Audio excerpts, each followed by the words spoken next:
Olá, seja bem-vindo e bem-vinda ao canal que descomplica o direito para você. Eu sou a Paty Scalco e hoje eu vou dar continuidade aos vídeos sobre acordo de sócios, o combinado que não sai caro. Nós mencionamos no primeiro vídeo que nós vamos elencar itens que consideramos essenciais para se ter num acordo de sócios. No entanto, não é nem fechado, todos esses itens que a gente está descrevendo. A gente está colocando regras mínimas aqui, trazendo como alguns exemplos para descomplicar o acordo de sócios para vocês e também para demonstrar que o jurídico é sim um aliado nas decisões importantes da empresa e que um negócio dentro da legalidade, com um contrato social bem feito, com um acordo de sócios bem elaborado, vai garantir a prosperidade da sua empresa. Como a gente vai demonstrar isso? Falando aqui de cada um dos itens. Lembrando que a gente está falando de sociedades limitadas, então, no contrato social, conforme a gente mencionou no primeiro vídeo, precisa haver descrito que para o contrato social ou acordo de sócios ter validade, tem que estar descrito em uma das cláusulas que será regido pela lei das SAs também. Por quê? Porque numa sociedade limitada, ela é regida pelo Código Civil.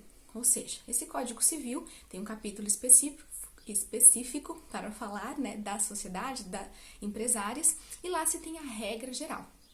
Porém, a gente sabe que um negócio, ele atende muito à dinâmica do mercado. E o mercado, ele está mudando o tempo todo. Então, se a gente partir da regra geral do Código Civil, dependendo do estágio da sua empresa, dependendo da realidade do seu negócio, dependendo do momento, de uma entrada de sócios ou de uma alteração contratual para uma venda ou para uma dissolução, liquidação, enfim, N questões que a gente vai trazendo aqui no decorrer dos vídeos, talvez a regra geral não te beneficie. E você, ao invés de ter um momento que você pode, por exemplo, vender a sua empresa porque ela está valendo bastante no mercado, talvez você perca essa oportunidade porque talvez o teu outro sócio não queira vender. Mas aí a gente tem cláusulas específicas para isso. Ou seja, o que eu quero demonstrar com toda essa introdução? É que o acordo de sócios é um documento em que os sócios vão determinar a sua relação entre eles e também perante a empresa, que é uma terceira e que também precisa ser pensada a partir dos interesses dessa empresa, que é uma terceira. Aqui no escritório, a Ju e eu sempre comentamos, a Paty e a Ju são sócias da Severo Scalco Advocacia, mas essa Severo Scalco Advocacia, ela é uma terceira, ela tem CNPJ e ela não reflete a minha vontade muitas vezes, não reflete a vontade da Ju. Ela reflete o que funciona melhor para ela naquele determinado momento. As decisões são tomadas pensando de acordo com a empresa, com o escritório, não de acordo com a minha vontade pessoal ou a vontade pessoal dela. E para isso a gente precisa ter regras claras, ter especificado tudo isso. A comunicação, o relacionamento entre os sócios precisa fluir para que o negócio também flua. Então, por isso que a gente frisa bastante essa questão do acordo de sócios. Bom, mas sem mais delongas, vamos aos 3 itens que eu vou comentar hoje. Eu vou falar, deixa eu pegar aqui a minha colinha, porque é bastante conteúdo. Aproveita aí também, já pega o seu papel e caneta aí para anotar para o que vale para o seu negócio ou não. Eu vou falar de distribuição de lucros, eu vou falar de transferência, cessão de cotas e eu vou falar de avaliação da empresa. Esses 2 últimos extremamente polêmicos e que geram muitas discussões e às vezes sociedades acabam tendo que se dissolver totalmente por causa da saída de um dos sócios, principalmente se esse sócio for majoritário pela forma que não foi descrito, não foi acordado avaliação, pagamento e tudo mais. Porém, vamos por partes, não é mesmo? A primeira parte, distribuição de lucros. Por que a gente está trazendo isso no acordo de sócios? Porque no contrato social, se você não menciona, a regra geral é cada sócio vai retirar de acordo com suas cotas.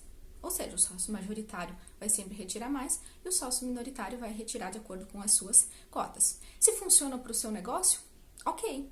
Porém, você consegue alterar isso e estabelecer, por exemplo, a distribuição desproporcional de lucros. Ou seja, não necessariamente o lucro é de acordo com as cotas, é de acordo, sei lá, com o trabalho realizado pelo sócio, né, pelo desempenho daquele sócio, se ambos são sócios que trabalham na empresa também, né? Você pode estabelecer um dividendo mínimo para ser pago entre os sócios, um valor que pode se determinar como prolabore, mas não aquele prolabore lá de recolhimento do INSS, o prolabore de um salário mínimo, que é essa questão de recebimento de dividendos dos lucros. Pode-se estabelecer como será feita essa divisão de lucros. Se ela vai ser feita mensal, trimestral, semestral, anual. Que porcentagem dos lucros podem ser divididos para que se mantenha um fluxo de caixa bom, para que não se descapitalize a empresa somente fazendo a retirada de lucros. Por isso que eu comentei no início que é importante ter essas regras claras, porque, como eu falei, a empresa é uma terceira, ela possui personalidade jurídica própria. E se eu atendo a minha necessidade, não, eu quero receber o meu X por mês, a empresa faturou, eu não abro mão de, sei lá, um dividendo mensal de 10 mil reais.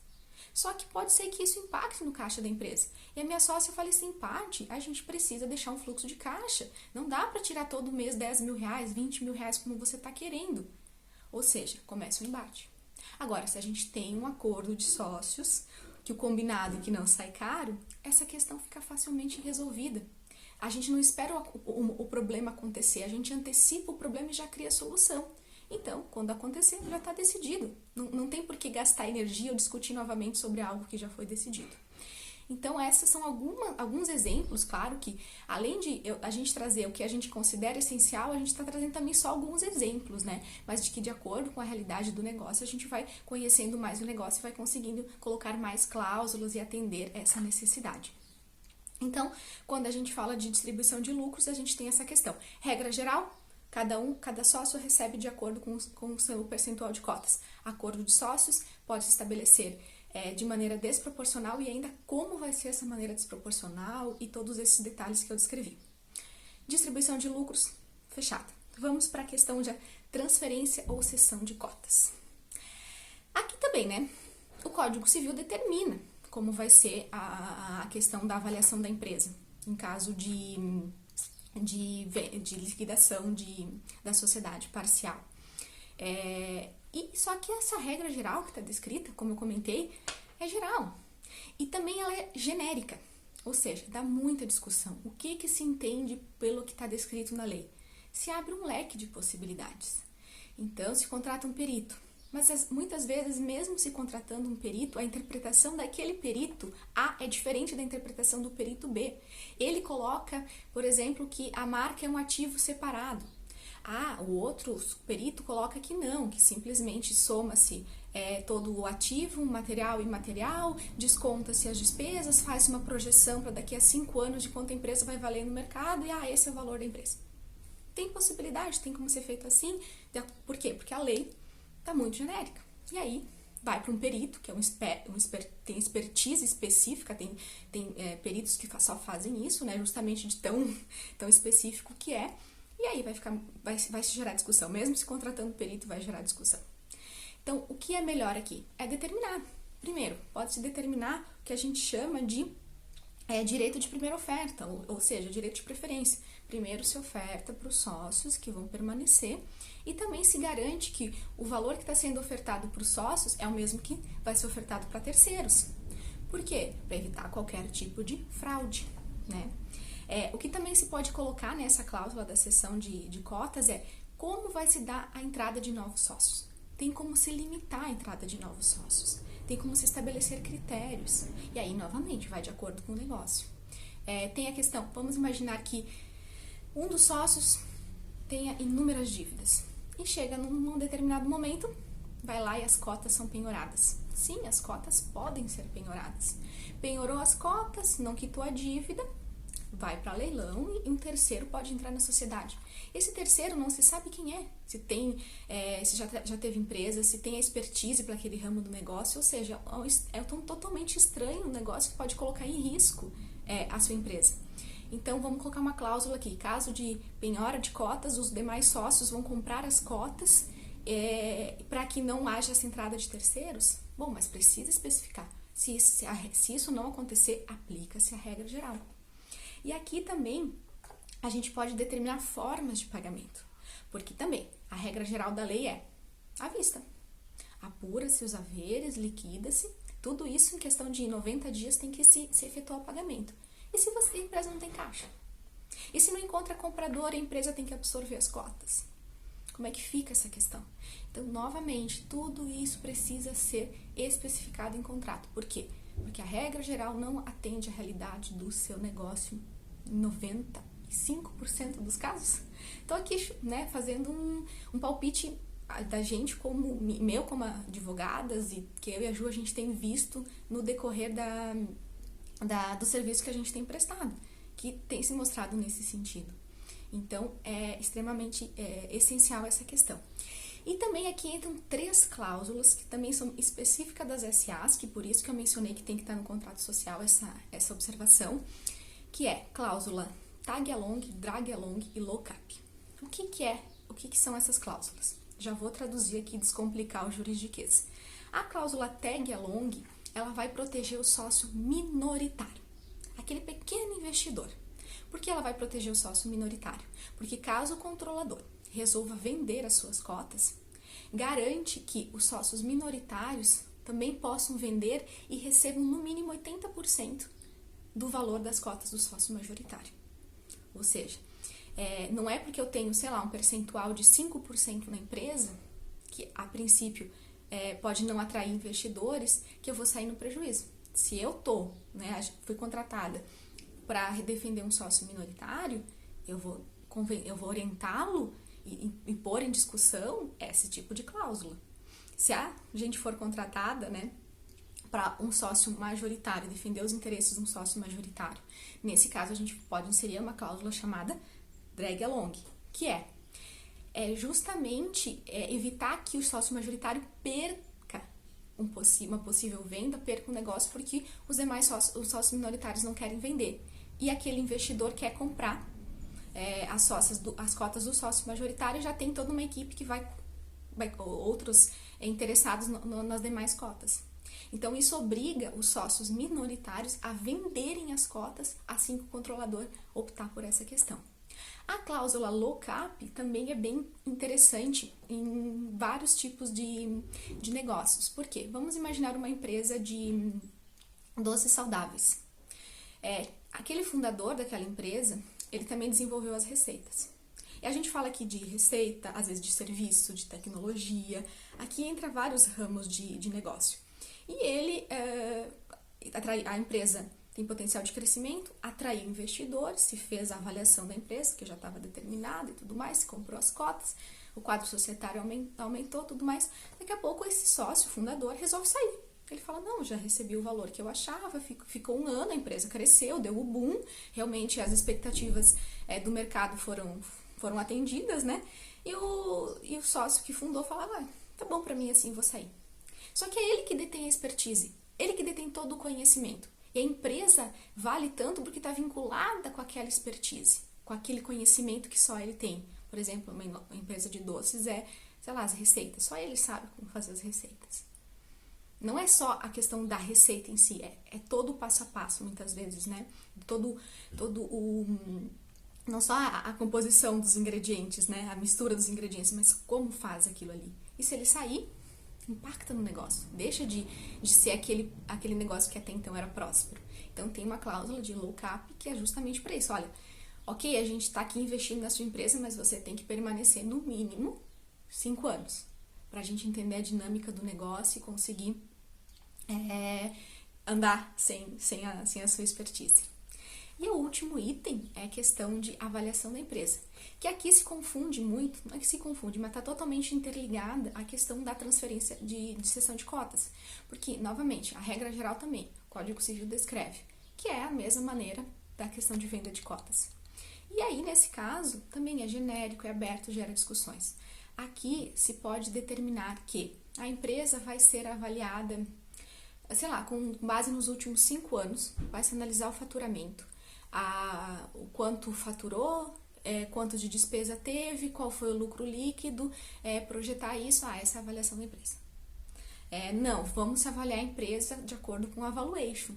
Mas mesmo assim, a valuation, ela abre várias possibilidades. Se você conversar com um perito, novamente entra um expertise aqui nessa área, ele vai dizer, olha, valuation, sim, ok, mas qual das valuations?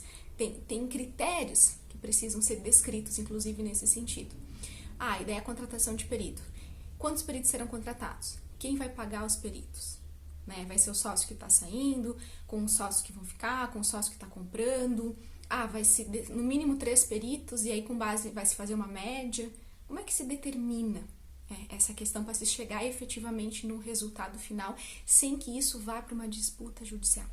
Porque se a gente for para uma disputa judicial, nós estamos falando de anos no judiciário.